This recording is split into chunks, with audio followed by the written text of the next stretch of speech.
పెద్దయినా నమస్తే. రేవంత్ రెడ్డి పరిపాలన ఎలా ఉంది? సంవత్సరం నుంచి చూసావు తెలంగాణ?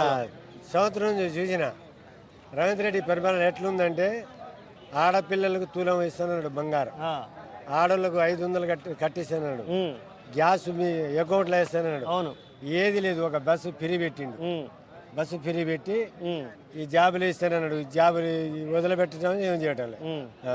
మరి ఏంది మరి ఓటేసి గెలిపించినందుకు మరి ఏదో ఒకటి జరగాలి కదా, మరి అప్పుడు పరిస్థితి ఏంది? మరి ఏదో ఒకటి చేయాలంటే ఇప్పుడు గోదావరి కట్టు కట్టి మన ఇంటింటికి నల్ల ఇప్పించింది. మన కరెంటు 24 గంటలు కరెంటు ఎవరు ఇయ్యలే, 24 గంటలకు ఇచ్చిండు రైతులకు. ఎవరు? కేసీఆర్.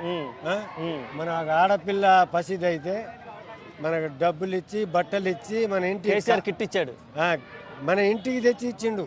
ఏది వాళ్ళ పిల్లకు తల్లికి ఇంటికి తెచ్చి అంబులెన్స్ ఎక్కించి ఇంటికి పంపించాడు.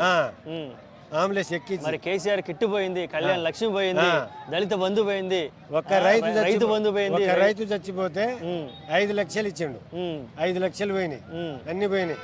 రేవంత్ రెడ్డి వచ్చిండు, మన మొగోళ్ళు టికెట్ తీసుకొని నిలబడాలి, మొగోళ్ళు టికెట్ తీసుకొని నిలబడాలి, ఆడోళ్ళు ఫ్రీ బస్. అది ఎట్లుంది పరిస్థితి రాష్ట్రంలో? ఇగో ఇట్లుంది. మరి ఎట్ట చదువుదాం, బుద్ధి ఎట్ట చదువుదాం రేవంత్ రెడ్డి త్వరలో?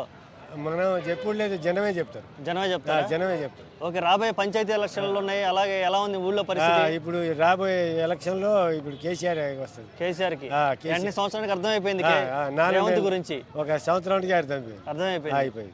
ఓకే, ఏదో ఆశ పెట్టి రైట్. మరి ఓకే.